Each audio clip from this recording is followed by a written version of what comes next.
Hello, my name is Michael Nikula. I am the founder of the Online Party of Canada. I would like to share with you a few things about the Online Party of Canada.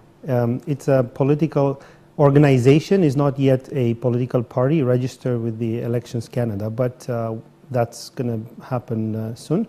Online Party of Canada, it's a political concept that it's new, it's revolutionary, and it basically merges the idea of online voting with another idea of voting on issues instead of political platforms or individuals or political parties, which is the traditional way of doing politics, not only in Canada, but in most of the countries as well. There's a movement that started a few years back. Some of the countries that have already started are Sweden and Australia, where they're using online voting as a mechanism to collect public opinion on different issues. And also they use issues as being the subject of the voting instead of a political party. So how this works basically is we put on the website an issue, and we put as much material as we can, expert opinions and leadership opinions, and then we let the people read through, listen to what experts have to say, and make up their minds. And in the end, they can go and vote. What is specific about online voting is that the voting doesn't have a deadline or a certain elections day, so to speak. So you can go and vote at any time on your computer, and you can go and change your vote at any time as well. So it's a dynamic process. What critics say on this concept, first of all, is the security of the internet in general, which used to be a big topic 10, 15 years ago, but it's not an issue anymore, I believe, since most businesses now operate on the internet. You've got banks, government doing business and connecting with their customers via internet. So it's not an issue anymore. Any IT specialist can tell you that, yes, it's not 100% secure, but you can put in place different mechanisms that would reduce the risk of a fraud or hacking per se.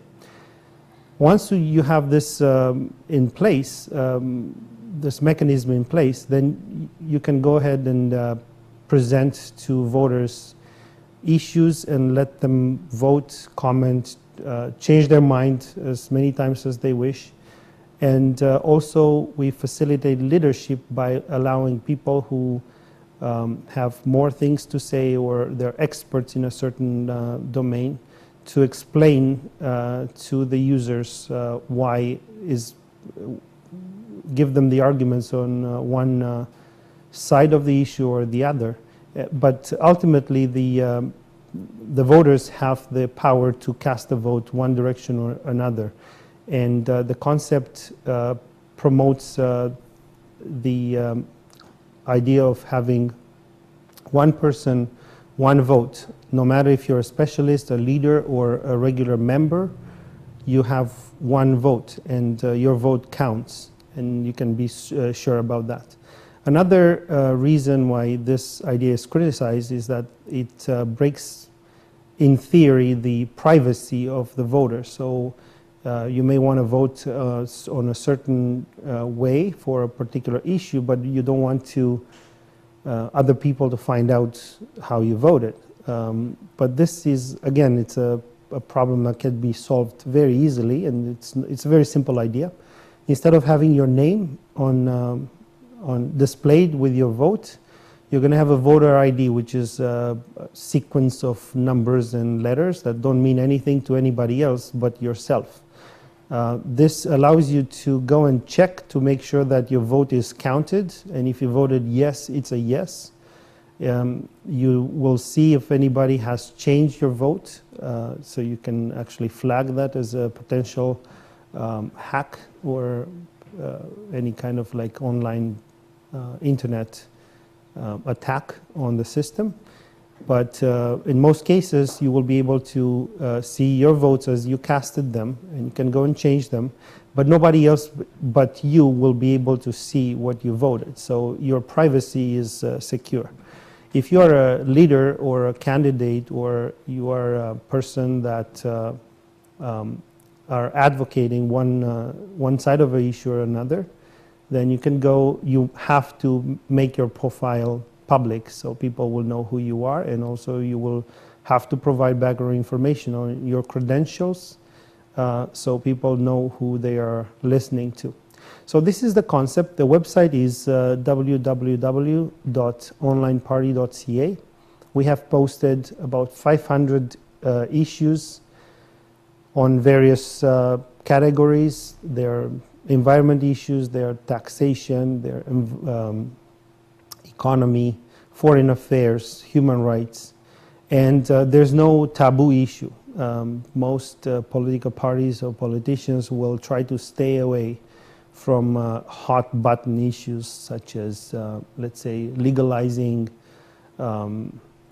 marijuana, or legalizing prostitution, or euthanasia, or other things that are controversial because they don't want to damage their political future. And that's okay, it's accepted, it's fine, but that's not good for our democracy. So Online Party does not have any taboo issue, because basically nobody is responsible for a particular issue. It's voters in general. They can go and vote one way or another, and that way an issue can be put to rest, or it could be brought in the public's attention, and then we will identify this way the disconnect between the voters and the political system that we have currently, where there are issues where the public sits on one side, but the government sits on a different side and takes decisions that go against what the public wants. And that's how the system works, because there's no connection between the voters and the elected officials. There's no accountability whatsoever.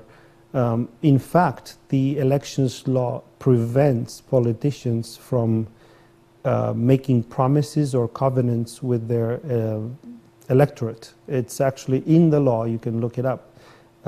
Any politician who's seeking public office is banned, forbidden from making any promises or covenants with their voters. And the system was built this way to avoid influence from various groups, organizations, but that doesn't work, because on the other side, the system has institutionalized what's called the lobby groups, which is basically influence. So the way we are going about this is we are creating an accountability system, which is explained on the website, and basically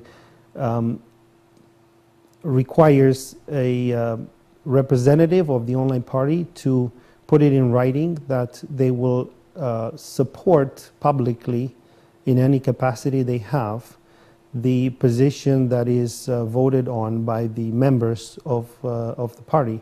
So no matter what their position is on a particular issue, when it comes to public support, voting, for example, in the parliament or any other way, they can't go against that, no matter what their personal opinion is. For example, let's say I'm the leader of the party. I don't believe that capital punishment is okay, but if the vote comes out that way, I will have to do it, no matter what I believe.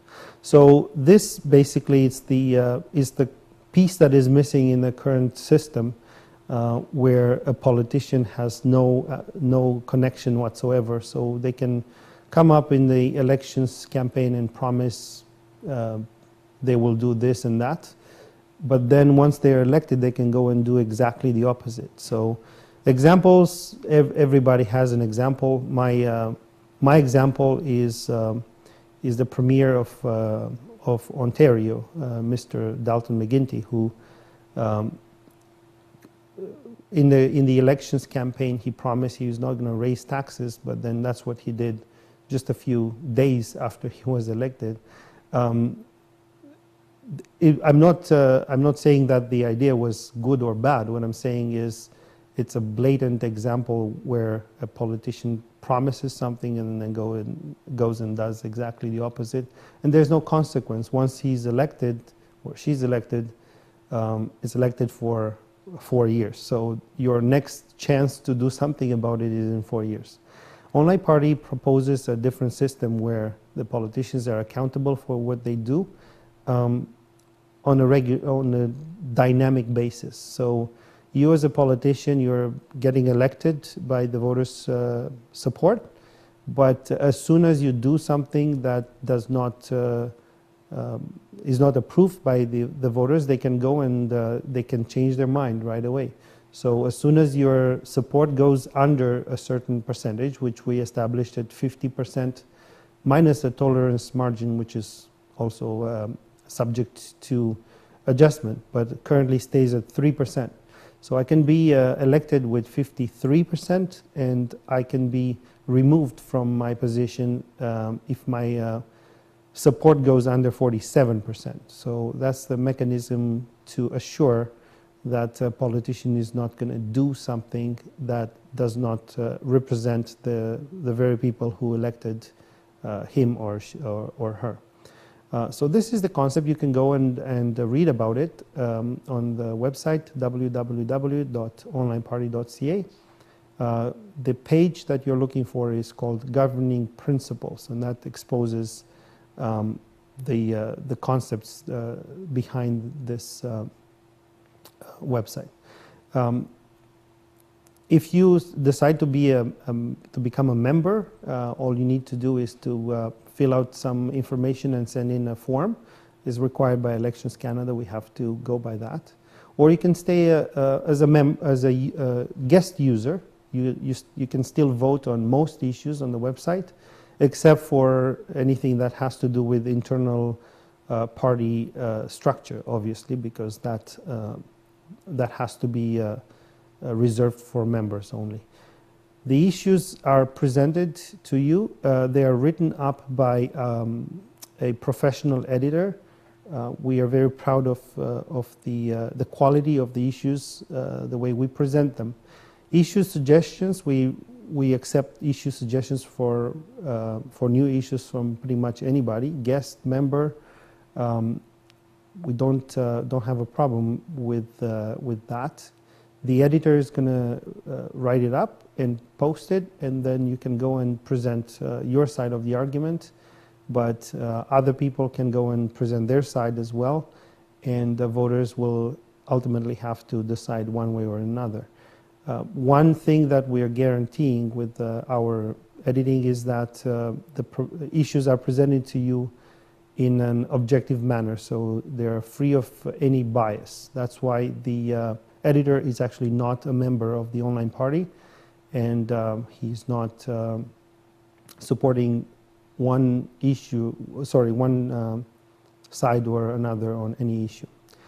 Hope you enjoy it. Please go and look around, www.onlineparty.ca. If you have any questions, suggestions, there are contacts there. My name is Michael Nikula. My contact is mnikula@onlineparty.ca. You can send me an email and let me know what you think about this website. Thank you very much.